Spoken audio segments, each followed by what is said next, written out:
Nirerespeto ni Pangulong Ferdinand Marcos Jr. ang karapatan ng Senado at ng China na maghayag ng kanilang mga pananaw.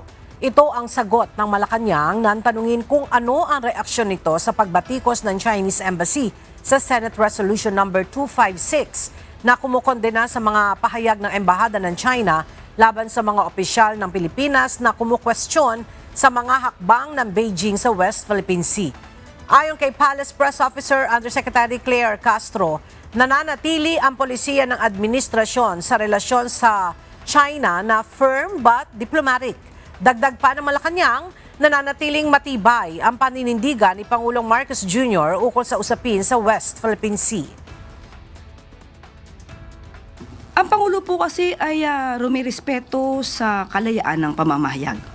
Kung may kalayaan po ang China sa kanilang pamamahayag, ganun din naman po ang sino man na Pilipino at kung ano man din po ang inihayag ng Senado.